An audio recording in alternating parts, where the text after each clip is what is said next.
Perkenalkan, nama saya Unu Teguh Tarigan dari 10 Pionir. Pertanyaan saya ini Pak, dari tadi kan pertanyaan ini dalam skenario pelaku dan korban, begitu Pak. Jadi ada yang lebih, ya apa, contohnya itu ada yang lebih kuat, ada yang lebih rendah, begitu kan.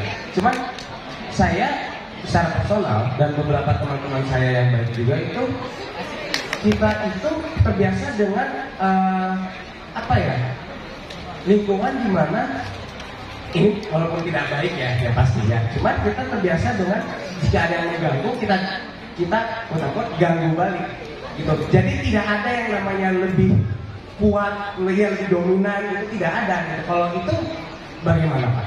Ada juga ini pertanyaan ini mungkin aja sih Pak. Kalau buat ngurusin teman yang suka keluarin orang dari grup gimana Pak? Terima kasih Pak.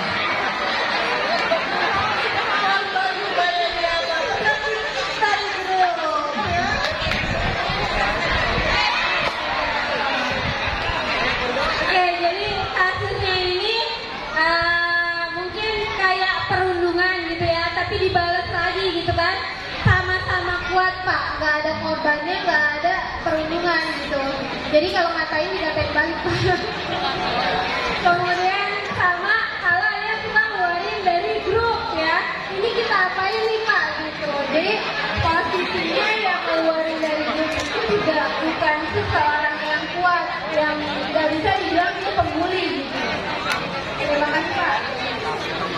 Oh iya. Tuh, pertanyaannya bagus sekali, pertanyaan kritis sekali.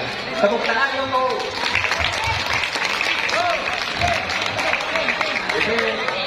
ini jangan-jangan saya nggak bisa menjawab, Pak.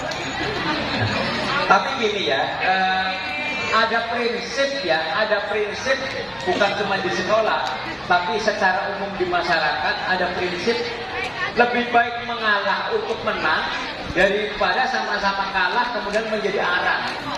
Ya, kalau kita menghadapi orang seperti itu, lebih baik menurut saya menghindar. Ya, lebih baik menghindar. Ya, kita boleh berdebat, membela diri atau menyampaikan perlawanan secara verbal kepada kawan kita. Tapi kalau kawan kita juga memperlihatkan otoritasnya, memperlihatkan kekuasaannya, ya, semakin galak misalnya, maka lebih baik kita mengalah untuk menang. Mengalah untuk menang misalnya ya kita sampaikan kepada kawan kita, bicarakan bagaimana solusinya. Kalau di sekolah kepada guru, kepada wali kelas dan sebagainya, ya. Karena sekali lagi lebih baik mengalah untuk menang daripada kita sama-sama kalah kemudian menjadi arang. Kalau kita terlibat sampai adu fisik, maka kita bisa menjadi sama-sama pelaku. Ya. Ingat ya bahwa anak yang masih berusia masih kategori anak, misalnya umur 14, 15.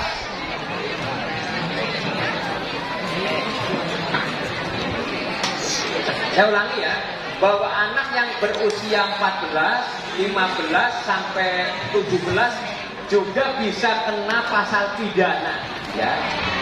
Jadi menurut Undang-Undang Nomor 11 Tahun 2012 tentang Sistem Peradilan Pidana Anak, bahwa seseorang yang berumur 14 ke atas tapi belum 18 tahun juga bisa kena pasal pidana, bisa kena hukuman pidana, bisa dipenjara.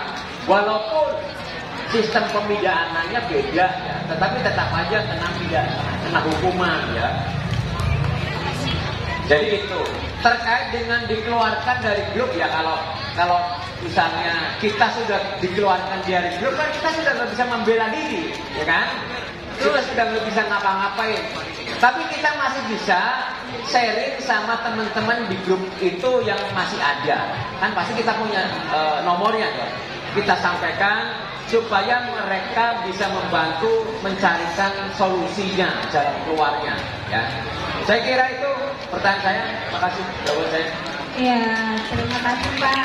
Jadi kalau batasnya sampai bercanda itu belum perundungan ya Pak ya. Tapi kalau misalnya sudah terjadi perundungan, umur di atas 14 pun berhati-hati terhadap ucapan kita karena kita juga nggak tahu orang itu senang apa enggak